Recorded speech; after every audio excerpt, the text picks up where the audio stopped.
मित्रों नमस्कार। पटना बिहार से मैं विवेक रंजन सोनभद्र अपने YouTube चैनल विवेक सोनभद्र पर आपका स्वागत करता हूं। आज आपके काम की बात थोड़ी हटके, जो हो सकता है सबों के काम की ना हो लेकिन कुछ लोगों के काम की बात हो। आज बात शेयर बाज़ार से। मैंने पीछे कुछ दिनों में 2-3 वीडियो बनाए थे। सेंसेक्स के 10-12 शेयरों का आकलन किया था कि 1 साल में कितनी कमाई हुई, 3 साल में कितनी कमाई हुई, 2 साल में कितनी कमाई हुई। आज मैंने एक आकलन ये किया है कि सेंसेक्स के 14 शेयरों में 4 साल में कितनी कमाई हुई।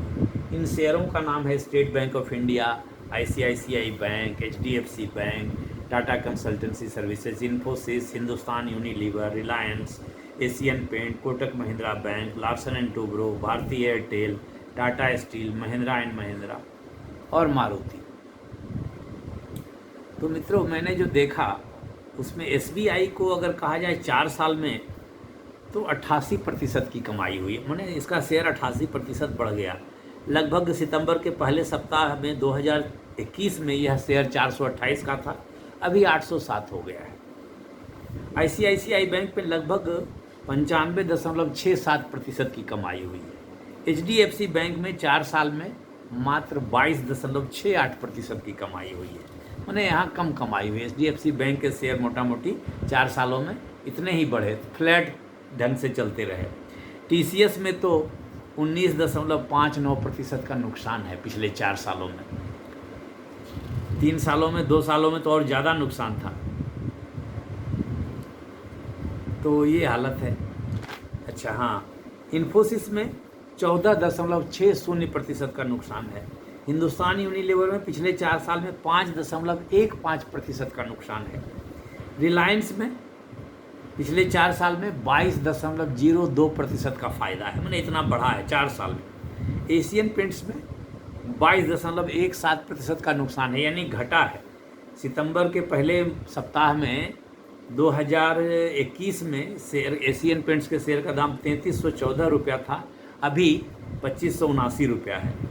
कोटक महिंद्रा बैंक में पिछले 4 साल में 10.14% का फ़ायदा हुआ है। लार्सन एंड टूब्रो में पिछले 4 साल में 111.48% का फ़ायदा हुआ है।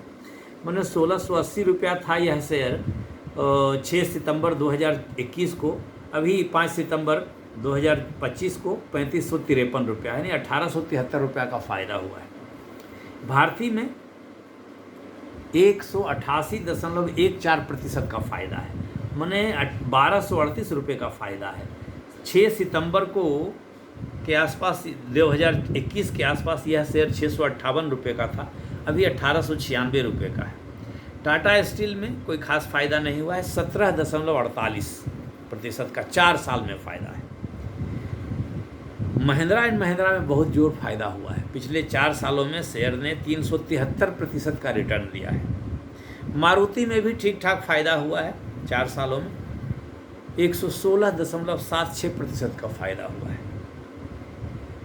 तो ये इस तरह की बात हुई है। सेंसेक्स में अच्छा, इन 14 शेयरों का एवरेज कर दीजिए। अगर आपके पास ये 14 शेयर आपके पास 4 साल से थे और सबों में समान राशि 10-10 हज़ार रुपये लगी हुई होगी, तो इसका एवरेज फ़ायदा 4 साल में 70%, मैंने 14 15 16 चौका 64, 17 चौका 68, 18 चौक 72, मैंने 16.5% के आसपास आपको फ़ायदा प्रति वर्ष हो जाएगा औसतन।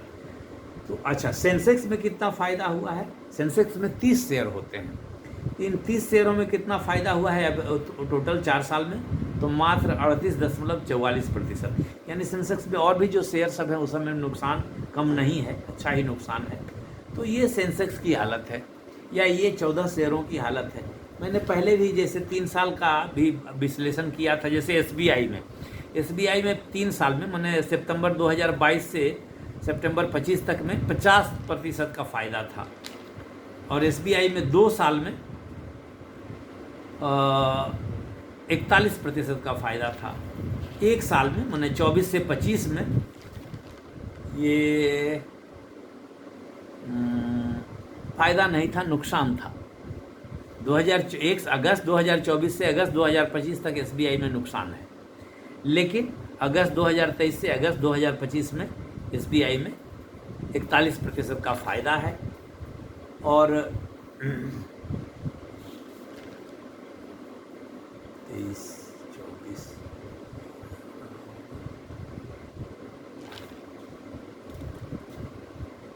और पिछले 3 साल में ये 22 से 25 तक में, सितंबर 22 से सितंबर 25 तक में एसबीआई में 50% का फ़ायदा है।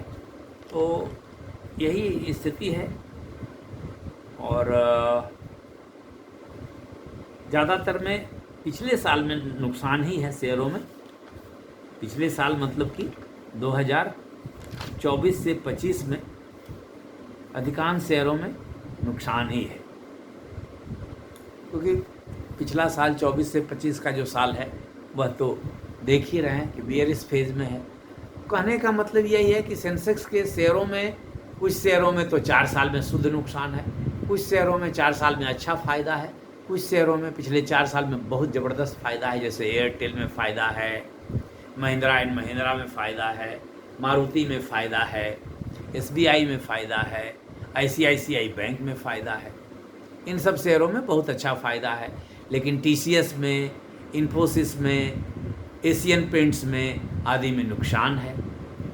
रिलायंस में भी पिछले 4 सालों में कोई ख़ास फ़ायदा नहीं है, नॉमिनल फ़ायदा है। लार्सन एंड टुब्रो में अच्छा फ़ायदा है। तो अब आप कैसे शेयर चुनेंगे, नहीं चुनेंगे, ये तो बड़ा मुश्किल प्रश्न है। किस शेयर में इन्वेस्ट करेंगे, नहीं करेंगे, ये बड़ा मुश्किल। इतने नामी कंपनियों में एशियन पेंट्स में नुकसान है, एचडीएफसी बैंक में नॉमिनल फ़ायदा है, टीसीएस में नुकसान है, इन्फोसिस में नुकसान है, महिंद्रा एंड महिंद्रा में ज़बरदस्त फ़ायदा है। तो सब नामी गिरामी कंपनियां भारत की हैं। तो आप कैसे चुनेंगे कि म्यूचुअल फंड में जाएंगे, कि हो सकता है इंडेक्स फंड में फ़ायदा हो, कुछ भी कह सकते हैं, आप सोच सकते हैं। लेकिन अब इंडेक्स फंड में भी सेंसेक्स का तो फ़ायदा पिछले 4 सालों में मात्र 38-39% है। तो 4 साल में इतना फ़ायदा, तो इंडेक्स फंड में भी क्या फ़ायदा होगा पता नहीं। तो ये सब चीज़ों को देखने से लगता है कि कुछ न कुछ तो भगवान भरोसे छोड़ना ही पड़ेगा। लेकिन हो सकता है कि भाई 4 साल 5 साल में रहें तो फ़ायदा हो जाए। ऐसे अभी तो फ़ायदा उतना दिख नहीं रहा है, क्योंकि पिछले 2024 से लेकर के 25 तक में अधिकांश शेयरों में नुकसान है। सितंबर 2024 में जो शेयर मार्केट जो तूफान पर था उससे अभी तक नीचे ही जा रहा है, वहाँ तक फिर से पहुँच नहीं पाया है। तो जो झटका लगा है वो अभी लगा ही हुआ है। तो इसका एक यह मतलब हो सकता है कि साल 2 साल और इंतज़ार करें तो जो फ़ायदा और बढ़ सकता है, जो नुकसान हुआ है वो भी मेकअप हो जाएगा। तो अब सोचिए आप क्या सोचते हैं, नहीं सोचते हैं। मेरी भी बुद्धि इस पर कोई काम नहीं कर रही है, और मैं भी कोई शेयर मार्केट का एक्सपर्ट नहीं हूँ, न मैं कोई अधिकृत हूँ किसी को सलाह देने का कि ये खरीदिए वो बेचिए। अपने अनुभव की बात मैं बता रहा हूँ। आपको कैसा लगा सोचिए, समझिए, बताइए आप क्या सोचते हैं, आगे क्या करना चाहते हैं, जिससे कि मेरा भी ज्ञानवर्धन हो। नमस्कार, धन्यवाद।